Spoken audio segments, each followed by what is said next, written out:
Tim, la joue pressée contre la poignée de la portière, allongée dans le Land Cruiser, Tim Murphy revenait lentement à lui. Il n'avait pourtant qu'une envie, dormir. Il changea de position et éprouva une douleur lancinante à la pommette, à l'endroit où elle était restée appuyée contre le métal de la portière. Tout son corps le faisait souffrir, les bras, les jambes et aussi la tête. Une douleur lui martelait le crâne. Oui, il aurait voulu replonger dans le sommeil pour ne plus ressentir tout cela. Tim se dressa sur un coude, ouvrit les yeux et un violent haut-le-cœur le fit vomir sur le devant de sa chemise. Il sentit dans sa bouche le goût amer de la bile et s'essuya les lèvres du dos de la main. La tête lui élançait. Il avait l'impression que tout tournait autour de lui, qu'il était sur un bateau dont le roulis lui donnait le mal de mer. Tim poussa un gémissement et roula sur le dos en écartant la tête de son vomi. Sa respiration était courte et haletante à cause de cette douleur qui lui taraudait le crâne, et il fut pris d'une nouvelle nausée. Il regarda autour de lui et essaya de s'orienter. Il était encore dans le Land Cruiser, mais la voiture avait dû se renverser sur le côté, car il était allongé sur le dos contre la portière avant, le visage tourné vers le volant derrière laquelle s'agitaient les branches d'un arbre. La pluie s'était presque arrêtée, mais quelques gouttes tombaient encore sur lui à travers le pare-brise fracassé. Tim regarda les fragments de verre avec étonnement. Il n'avait pas le moindre souvenir de la manière dont le pare-brise s'était brisé. Tout ce dont il se souvenait, c'est que la voiture était arrêtée sur la route et qu'il parlait au docteur Grant quand le tyrannosaure s'était approché. Il ne se rappelait plus rien de ce qui s'était passé après. Il eut un nouveau haut-le-cœur et ferma les yeux jusqu'à ce que la nausée soit passée. Il perçut un bruit régulier, un bruit évoquant les craquements du gréement d'un navire. Il avait réellement l'impression que toute la voiture remuait sous lui. Mais quand il rouvrit les yeux, il se rendit compte que c'était vrai. Couché sur le côté, le Land Cruiser se balançait mollement. La voiture se balançait. Tim se redressa avec difficulté. Il prit appui sur la portière et regarda par-dessus le tableau de bord à travers l'ouverture du pare-brise. Il ne vit tout d'abord que le feuillage touffu agité par le vent. Mais dans une trouée, il aperçut soudain le sol. Le sol était à 6 mètres en contrebas. Les yeux écarquillés, Tim essayait de comprendre. Le Land Cruiser était couché sur le flanc, balancé par le vent dans le branchage d'un grand arbre à 6 mètres du sol. « Oh merde !» souffla-t-il. Que faire? Il se dressa sur la pointe des pieds et s'agrippa au volant en se penchant en avant pour essayer de mieux voir à l'extérieur. Le volant se mit à tourner à vide et avec un grand craquement, le Land Cruiser changea de position et descendit brutalement de 50 centimètres. Tim regarda par la vitre brisée de la portière avant gauche. « Oh merde !» répéta-t-il. « Oh merde !» Il y eut un autre craquement prolongé et la voiture descendit encore de 30 centimètres. Il devait absolument sortir de là. Tim baissa les yeux et vit qu'il avait posé les pieds sur la poignée de la portière. Il fléchit les jambes et prit appui sur les mains pour observer la portière de plus près. Il ne distinguait pas grand-chose dans l'obscurité, mais il vit que la portière était enfoncée, ce qui empêchait la poignée de fonctionner. Jamais il ne réussirait à ouvrir la portière. Il essaya de baisser la vitre, mais elle était bloquée elle aussi. Puis il pensa au haillon. Peut-être réussira-t-il à l'ouvrir. Il se pencha sur le dossier du siège et le Land Cruiser s'inclina brusquement. Tim tendit très lentement le bras et tourna la poignée du haillon. Elle était bloquée. Comment allait-il faire pour sortir? Il entendit une sorte de grognement et regarda au pied de l'arbre. Il vit passer une forme sombre, mais ce n'était pas le tyrannosaure. La silhouette était plus massive et l'animal avançait pesamment en se dandinant. Tim vit sa queue se balancer et il distingua les longues épines qui la protégeaient. C'était le stégosaure, qui avait apparemment recouvré la santé. Tim se demanda où étaient les autres, Gennaro, le docteur Sattler et le vétérinaire. La dernière fois qu'il les avait vus, ils étaient auprès du stégosaure. Combien de temps cela faisait-il? Il regarda sa montre, mais le verre était fêlé et il ne distinguait pas les chiffres. Il enleva la montre et la jeta. Le stégosaure s'ébroua et s'éloigna lentement. Les seuls bruits étaient maintenant le souffle du vent dans le feuillage et les craquements du Land Cruiser qui oscillait au milieu des branches. Il devait sortir de cette voiture. Tim saisit solidement la poignée et essaya de toutes ses forces de la faire tourner. Elle était complètement bloquée et ne bougeait absolument pas. La lumière se fit d'un seul coup dans son esprit. Le haillon était fermé à clé.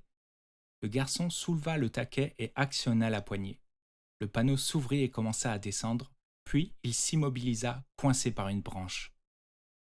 L'ouverture était étroite, mais Tim pensait pouvoir passer en se tortillant. Retenant son souffle, il rampa lentement sur la banquette arrière.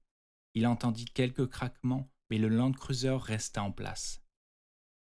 S'agrippant au montant des deux portières, Tim se laissa doucement glisser à travers l'ouverture inclinée.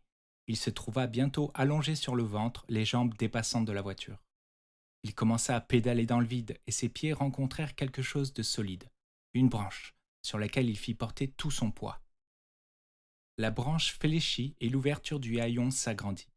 Le garçon glissa hors de la voiture et se laissa tomber, le visage éraflé par les feuilles rebondissant de branche en branche. Une violente secousse, une douleur déchirante, une lumière aveuglante dans le crâne. L'arrêt fut si brusque qu'il en eut le souffle coupé. Il se trouvait sur une grosse branche pliée en deux de douleur. Il perçut un nouveau craquement et leva les yeux vers la grande forme sombre du Land Cruiser, 1,50 m au-dessus de lui. Encore un craquement. La voiture s'inclina. Tim se força à bouger, à poursuivre la descente. Il aimait grimper aux arbres et il se débrouillait bien. L'arbre sur lequel il se trouvait était parfait. Ses branches, régulièrement espacées, formaient une sorte d'escalier. Un autre craque. La voiture allait tomber. Tim se laissa dégringoler, glissant sur les branches mouillées, la sève collante entre les mains. Il n'était pas descendu de plus d'1 mètre quand, avec un dernier craquement retentissant, le Land Cruiser, lentement, très lentement, commença à basculer. Tim vit la grosse calandre verte et les phares s'incliner vers lui. Puis toute la masse du véhicule bascula, prenant rapidement de la vitesse, fracassant la branche qu'il venait juste d'abandonner. Et la voiture s'immobilisa. Le visage de Tim n'était qu'à quelques centimètres de la calandre, enfoncé comme une bouche vorace, et surmonté des deux gros yeux de verre des phares. De l'huile coulait sur son front. Il était encore à 3,50 m du sol. Il baissa la main, trouva à tâtons une autre branche et descendit d'un cran. Il vit en levant les yeux la grosse branche ployer dangereusement sous le poids du Land Cruiser. Puis elle se brisa net et la voiture fonça droit sur lui. Comprenant qu'il ne pourrait pas l'éviter, qu'il n'aurait jamais le temps de descendre, Tim lâcha prise et se laissa tomber dans le vide. Heurtant violemment des branches qui le déséquilibraient, tout le corps meurtri, Tim entendait la voiture qui écrasait tout dans sa chute et le serrait de près, comme un animal s'apprêtant à bondir sur sa proie. Il toucha le sol meuble de l'épaule, fit un roulé-boulé et se plaqua contre le tronc, tandis que le Land Cruiser s'écrasait par terre dans un grand fracas de métal. De la carcasse jaillirent des gerbes d'étincelles qui crépitaient tout autour de lui picotaient la peau et retombaient sur le sol mouillé en grésillant. Tim se mit lentement debout. Il entendit souffler dans l'obscurité et vit le stégosaure qui revenait, attiré à l'évidence par le fracas de la chute de la voiture. Le dinosaure avançait pesamment. Avec son petit crâne pointé en avant et les grosses plaques cartilagineuses disposées sur 2 rangées au sommet de son dos, on eût dit une sorte de tortue gigantesque, aussi bête qu'une tortue et aussi lent. Tim ramassa une pierre et la lança sur l'animal. « Fiche le camp !» La pierre rebondit avec un son mat sur les plaques et le stégosaure continua d'avancer. « Allez, va-t'en !» Il lança une autre pierre qui atteignit le stégosaure à la tête. L'animal poussa un grognement, se retourna lentement et repartit pesamment dans la direction d'où il était venu. Tim s'adossa au Land Cruiser cabossé et fouilla l'obscurité du regard. Il lui fallait retrouver les autres, mais il ne voulait pas courir le risque de se perdre. Il savait qu'il ne devait pas être très loin de la route principale, si seulement il pouvait s'orienter. On ne distinguait pas vraiment grand-chose, mais c'est alors qu'il se souvient des lunettes de vision nocturne. Il grimpa sur le capot et se glissa par le pare-brise fracassé à l'intérieur du Land Cruiser. Il trouva les lunettes et la radio. Le poste émetteur-récepteur étant cassé, il le laissa dans la voiture, mais les lunettes fonctionnaient encore. Il les mit et retrouvait avec satisfaction les images familières d'un verre phosphorescent. Grâce aux lunettes, il distingua sur sa gauche la clôture défoncée et partit dans cette direction. La clôture était haute de 3,50 m, mais le tyrannosaure l'avait aisément abattue. Tim la franchit rapidement et traversa une zone de végétation touffue et déboucha sur la route. Il vit aussitôt le second Land Cruiser renversé sur le côté. Il courut jusqu'à la voiture, inspira profondément et regarda à l'intérieur. Il n'y avait personne. Aucun signe du docteur Grant ni du docteur Malcolm. Où étaient-ils partis? Où étaient-ils donc tous partis? Seul au bord de la route, devant la voiture vide, en pleine nuit, Tim sentit la panique le gagner. Il lança autour de lui des regards circulaires, le paysage phosphorescent tournoyant à travers ses lunettes, et son attention fut attirée par quelque chose de clair au bord de la route. C'était la balle de Lex, à moitié enfoncée dans la boue. « Lex !» Tim cria à pleine gorge, sans se préoccuper de savoir si les animaux l'entendaient. Puis il tendit l'oreille, mais ne perçut que le souffle du vent et le bruit des gouttes de pluie tombant des arbres. « Lex !» Il se rappelait vaguement qu'elle était dans le Land Cruiser quand le tyrannosaure les avait attaqués. Était-elle restée dans la voiture ou s'était-elle enfuie? Les circonstances de l'attaque demeuraient très floues dans son souvenir. Il n'aurait su dire avec précision ce qui s'était passé et éprouva un malaise à cette seule pensée. « Lex !» Haletant, oppressé, il demeurait planté au bord de la route et la nuit semblait se refermer sur lui. S'attendrissant sur lui-même, il s'assit dans une flaque d'eau froide et se mit à pleurnicher. Il s'arrêta au bout d'un moment, mais il entendit encore un sanglotement. Le bruit était faible et il venait d'un peu plus loin sur la route. « Cela fait combien de temps maintenant ?» demanda Muldoon en entrant dans la salle de contrôle, une mallette noire à la main. « Une demi-heure. Harding devrait être de retour avec sa Jeep. »« Je suis sûr qu'ils vont arriver d'une minute à l'autre, » dit Arnold en écrasant sa cigarette. « Toujours aucune trace de Nedry ?» demanda Muldoon. « Non, rien. » Muldoon ouvrit la mallette qui contenait 6 radios portables. « Je vais les distribuer à ceux qui sont dans le bâtiment, » déclara Muldoon en tendant une à Arnold. « Prenez aussi le chargeur. Ce sont nos radios de secours, mais il est évident que personne ne les a chargées. Attendez une vingtaine de minutes, puis vous essaierez d'entrer en contact avec les voitures. » Henry Wu poussa la porte marquée « Fertilisation » et pénétra dans le laboratoire obscur. Il n'y avait personne. Selon toute apparence, les techniciens n'avaient pas encore fini de dîner. Il alla droit au terminal et appela le répertoire de l'ADN. Toutes les données devaient être informatisées, car la molécule d'ADN était si grosse que pour chaque espèce, 10 gigabits de mémoire de disque optique étaient nécessaires pour stocker les détails de toutes les itérations. Il allait devoir procéder à une vérification pour les 15 espèces, ce qui représentait une somme colossale d'informations à passer au crible. Wu ne comprenait pas encore très bien pourquoi Grant semblait attacher une telle importance à l'ADN de grenouille. Il avait lui-même du mal à distinguer les différentes sortes d'ADN. Cette substance qui remontait à la nuit des temps était similaire chez la plupart des êtres vivants. Les humains, qui parcouraient les rues du monde moderne et en faisaient sauter en l'air leurs bébés au teint rose, ne prenaient pas le temps de songer que la substance qui était au cœur de tout, qui ordonnait les premiers pas de la danse de la vie, était presque aussi vieille que la planète elle-même. La molécule d'ADN était si vieille que son évolution s'était pratiquement arrêtée plus de 2 milliards d'années auparavant. Seules quelques modifications mineures avaient eu lieu depuis cette époque, juste quelques recombinaisons des gènes, mais en petit nombre. En comparant l'ADN humain et celui d'une bactérie, on se rend compte que les différences entre les deux molécules ne sont que de l'ordre de 10%. Cet immobilisme fondamental de l'ADN avait permis à Wu d'utiliser indifféremment n'importe quelle molécule. Pour fabriquer ces dinosaures, le généticien avait manipulé l'ADN comme un sculpteur travaille l'argile ou le marbre sans contrainte. Henry Wu lança le programme de recherche de l'ordinateur et, sachant qu'il disposait de 2 ou 3 minutes avant d'avoir sa réponse, il se releva pour faire le tour du labo et, selon sa vieille habitude, vérifier le matériel. Il remarqua, en passant devant l'enregistreur placé sur la porte du congélateur, qu'une pointe apparaissait sur la courbe de la température. Curieux, songea-t-il, cela signifiait que quelqu'un avait ouvert le congélateur. Et c'était récent, pendant la dernière demi-heure. Qui pouvait bien avoir fait cela en pleine nuit? Un signal sonore l'avertit que l'ordinateur avait terminé ses premières recherches. Wu alla voir ce qu'il avait trouvé, et dès que son regard se posa sur l'écran, il oublia le congélateur et la courbe de température. Le résultat était très clair. Des fragments d'ADN de rana, c'est-à-dire de grenouilles, avaient été incorporés à tous les dinosaures qui se reproduisaient, mais pas aux autres animaux. Wu ne comprenait toujours pas pourquoi cela leur avait permis de se reproduire, mais il ne pouvait plus nier que Grant avait vu juste. Les dinosaures se reproduisaient. Il sortit du labo et se précipita vers la salle de contrôle. Lex.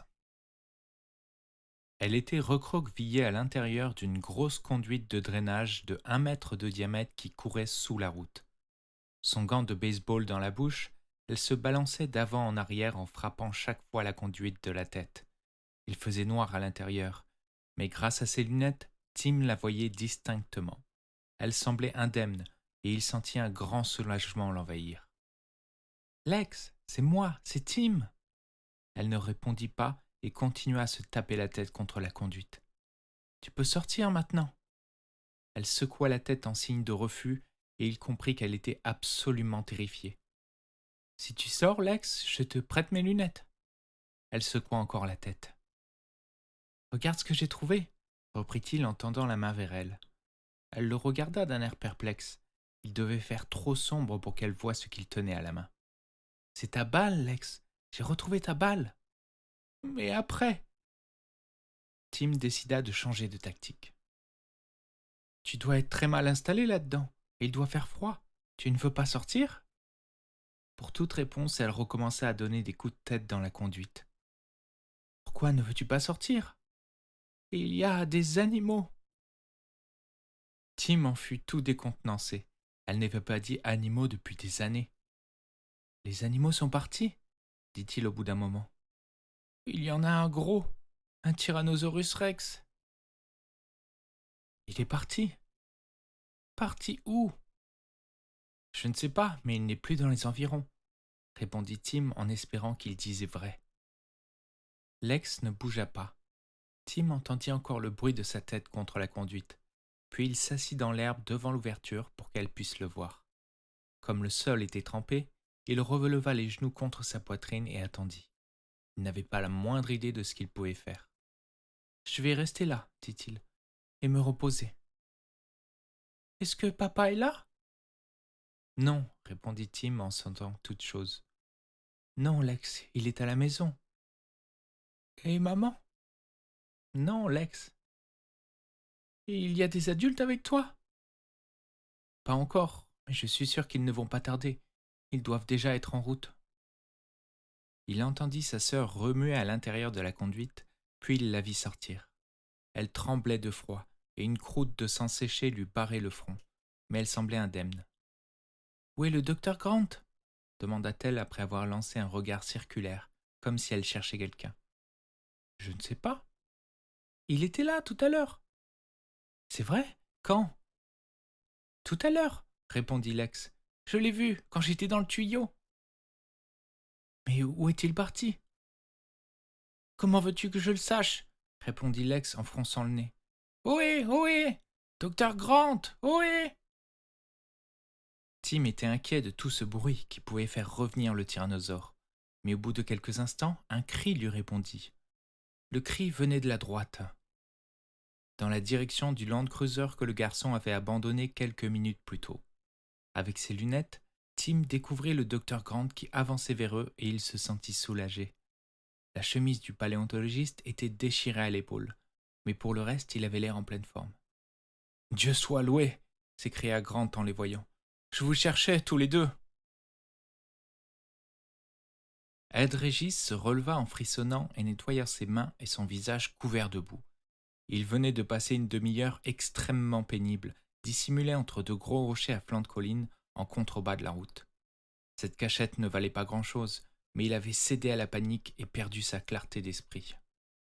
Il était resté longtemps allongé dans la boue froide en essayant de recouvrer son sang-froid, mais sans pouvoir chasser de son esprit l'image du dinosaure avançant vers la voiture, avançant vers lui.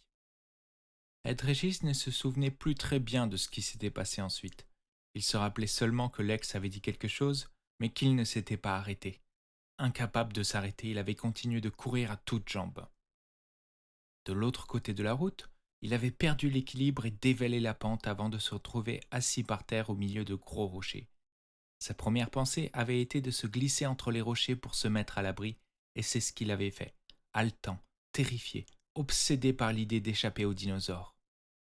Et quand, après être resté un moment coincé comme un rat entre les blocs de pierre, il avait réussi à se calmer un peu, il s'était senti accablé de honte d'avoir abandonné les enfants à leur sort et pris la fuite en ne songeant qu'à sauver sa propre peau.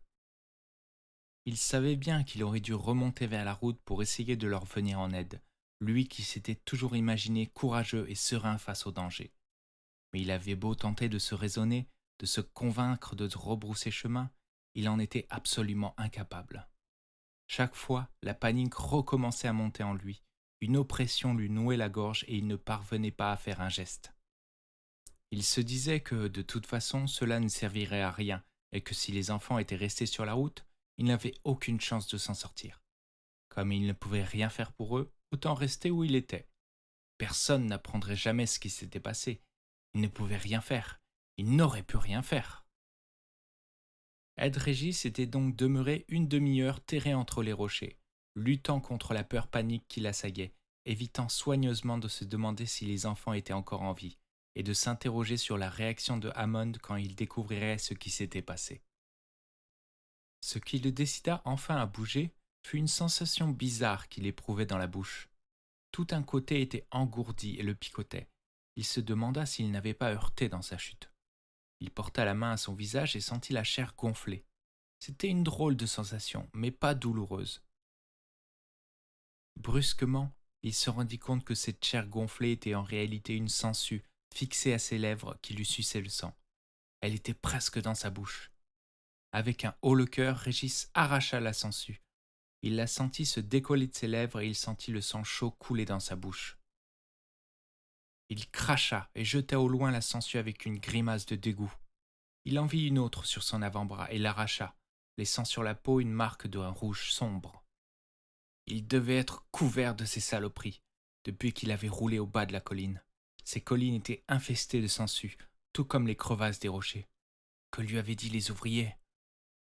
Que les sangsues se glissaient à l'intérieur des sous-vêtements, qu'elles aimaient les endroits chauds et sombres, qu'elles étaient capables de se glisser n'importe où et de remonter dans... Ohé! Il se retourna en entendant la voix portée par le vent. Ohé, docteur Grant! Bon Dieu, c'était la petite fille. D'après le ton de la voix, elle n'avait pas l'air d'avoir peur ni de souffrir. Elle appelait simplement d'une voix pressante. L'idée vint à l'esprit de Régis qu'il avait dû se produire quelque chose, que le tyrannosaure était reparti, ou du moins qu'il n'avait pas attaqué, et que les autres étaient peut-être encore en vie. Grant et Malcolm, ils étaient peut-être encore tous vivants.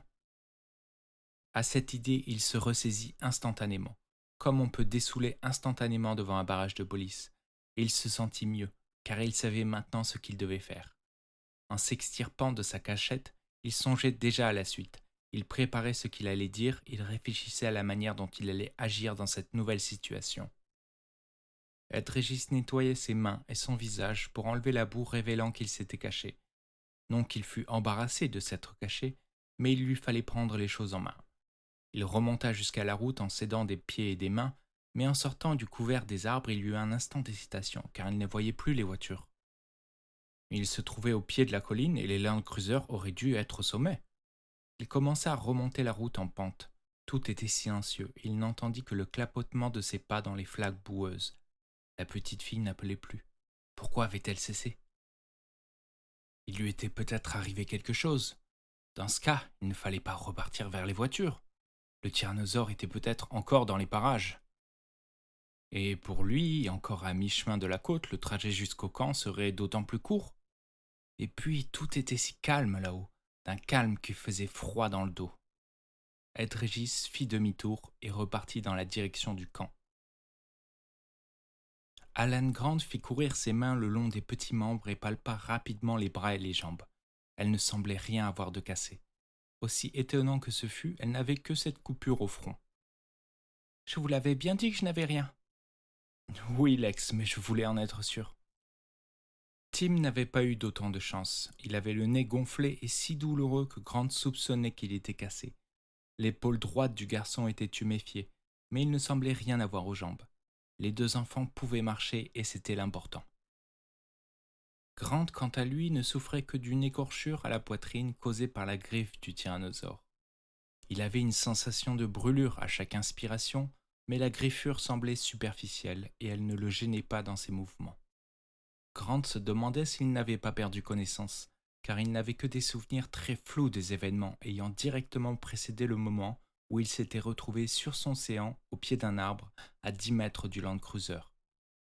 Pour étancher le sang coulant de la plaie, il avait placé quelques feuilles sur sa poitrine et la griffure ne saignait plus. Il s'était relevé et avait commencé à marcher pour trouver Malcolm et les enfants. Il avait de la peine à croire qu'ils étaient encore en vie, et autant de mal à ordonner les images fragmentaires qui remontaient à sa mémoire. Le tyrannosaure aurait facilement pu tous les tuer. Pourquoi ne l'avait-il pas fait ? « J'ai faim !» gémit Alexis. « Moi aussi, dit Grant. Ce qu'il faut faire maintenant, c'est retrouver la civilisation, et les mettre au courant pour le cargo. »« Nous sommes les seuls à savoir ?» demanda Tim. « Oui, et nous devons rentrer pour les avertir. »« Nous n'avons qu'à suivre cette route qui mène à l'hôtel ?» dit Tim en tendant les bras vers le bas de la colline. « Comme cela, nous les trouverons quand ils viendront nous chercher. » Grant réfléchit quelques instants. Il gardait présent à l'esprit le souvenir de la forme noire qui avait traversé la route entre les Land Cruisers avant l'attaque du tyrannosaure. De quel animal pouvait-il s'agir ? Il ne voyait qu'une seule possibilité, le petit tyrannosaure. « Je ne pense pas que ce soit une bonne idée, Tim. La route est bordée de 2 hautes clôtures, et si l'un des tyrannosaures se trouve un peu plus bas, nous serons pris au piège. »« Alors nous allons attendre ici ?» poursuivit Tim. « Oui, répondit Grant. Nous allons attendre que quelqu'un vienne. »« J'ai faim, dit Lex. »« J'espère que ce ne sera pas trop long, fit Grant. »« Moi, je ne veux pas rester ici, déclara la fillette. Le bruit d'une toux leur parvint au pied de la colline. « Restez là, ordonna Grant en s'avançant sur la route pour regarder en bas.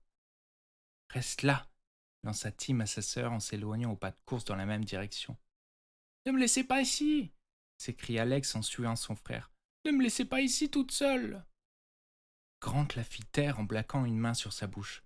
Elle protesta en se débattant, mais il secoua la tête et tendit le bras pour lui montrer quelque chose. Grant vit Ed Régis, raide, immobile au bord de la route. Un silence de mort s'était abattu sur la forêt. Le chant lancinant des cigales et des grenouilles avait brusquement cessé. Seuls des bruissements de feuilles et la plainte du vent dans les arbres étaient perceptibles. Lex voulut dire quelque chose, mais Grant l'entraîna vers le tronc le plus proche et la força à s'accroupir au milieu des épaisses racines aux formes torturées. Tim les rejoignit aussitôt. Grant posa un doigt sur ses lèvres pour leur intimer le silence, et puis il avança lentement la tête pour regarder. La route était plongée dans l'obscurité et la lune filtrant à travers les branches des grands arbres formait une mosaïque mouvante d'ombre et de lumière. Ed Régis avait disparu. Il fallut un certain temps à Grant pour le repérer, mais il finit par le découvrir, rigoureusement immobile, plaqué contre le tronc d'un gros arbre autour duquel il avait passé les bras. La forêt demeurait silencieuse. Lex tirait impatiemment sur la chemise du paléontologiste. Elle voulait savoir ce qui se passait. Soudain, tout près d'eux, il entendit une sorte d'ébrouement étouffé, à peine plus fort que le souffle du vent. Lex le perçut également, car elle cessa de tirer sur la chemise. Grant reporta les yeux sur Régis, et il vit les ombres des feuilles éclairées par la lune frémir sur le tronc de l'arbre. Puis il distingua brusquement une autre ombre superposée, immobile, un cou incurvé et une tête massive. Il entendit un nouvel ébrouement. Tim se pencha précautionneusement pour regarder, et Lex l'imita. Ils entendirent le craquement d'une branche brisée et un animal bondit sur la route. C'était le jeune tyrannosaure. Haut de 2,50 m, il avait l'allure pataude d'un jeune animal, d'un chiot d'une taille démesurée. Il continua de descendre, s'arrêtant à chaque pas pour humer l'air. Il passa devant l'arbre contre lequel se pressait Régis sans que rien dans son attitude n'indique qu'il l'avait vu. Grant vit Régis se détendre légèrement, puis avancer la tête pour essayer de voir le tyrannosaure de l'autre côté de l'arbre. Le dinosaure disparut dans l'ombre de la route et Ed Régis relâcha son étreinte sur le tronc de son arbre, mais la forêt restait silencieuse. Régis demeura plaqué contre le tronc pendant encore une demi-minute. Puis les bruits de la forêt se firent de nouveau entendre. Le premier coassement timide d'une rainette et une stridulation aussi reprise par le chœur des cigales. Régis s'écarta de son arbre en secouant les épaules pour relâcher ses muscles. Il s'avança jusqu'au milieu de la route, la tête tournée dans la direction où était parti le tyrannosaure. L'attaque vint de la gauche. Avec un rugissement, le jeune dinosaure fonça la tête en avant, projetant Régis sur la route. L'homme se mit à hurler, essaya de se relever, mais le tyrannosaure bondit sur lui et l'immobilisa avec sa patte postérieure. Incapable de se relever, Régis demeura assis au milieu de la route en hurlant et en agitant les mains devant le dinosaure comme s'il espérait l'effrayer et lui faire prendre la fuite. Le jeune tyrannosaure semblait intrigué par les cris et les gesticulations de cette petite proie. Pour satisfaire sa curiosité, il pencha la tête, et Régis lui martela le museau à coups de poing. « Va-t'en, allez, fiche le camp !» Ed Régis criait à tue-tête et le dinosaure recula. « Tu m'entends ? Fiche le camp ! Fous le camp !» Régis parvint à se relever et sans cesser de hurler, il commença à s'éloigner du dinosaure qui commençait à regarder avec curiosité le petit animal bizarre et bruyant qui s'agitait devant lui. Mais, quand Régis eut fait quelques pas vers le bord de la route, le tyrannosaure bondit de nouveau et le renversa. Il joue avec lui, songea Grant. « Arrête !» cria Régis en s'étalant sur le bord de la route. Le jeune animal n'insista pas. Il le laissa se relever et s'éloigner de lui à reculons. « Recule, idiot !» cria Régis comme un dresseur de lions. « Tu m'entends ? En arrière ! Recule !» Le tyrannosaure rugit, mais il ne bondit pas sur sa proie qui se rapprochait insensiblement du feuillage touffu des arbres. Encore quelques pas et il serait à l'abri. « Recule ! En arrière ! Allez, recule !» Au dernier moment, le tyrannosaure bondit et renversa Régis sur le dos. « Arrête ! Vas-tu arrêter ?» Le jeune animal baissa la tête et Régis se mit à hurler. Ce n'étaient plus des paroles articulées, juste un hurlement strident et interminable. Le cri cessa brusquement, et quand le tyrannosaure releva la tête, Grant distingua des lambeaux de chair entre ses mâchoires. « Oh non !» souffla Lex. Tim tourna la tête et se mit à hoqueter. Les lunettes glissèrent de son front et tombèrent sur le sol avec un bruit métallique. Le jeune tyrannosaure releva brusquement la tête et dirigea son regard vers le haut de la colline. Tim eut juste le temps de ramasser les lunettes, puis Grant prit les deux enfants par la main et ils s'enfuirent à toutes jambes.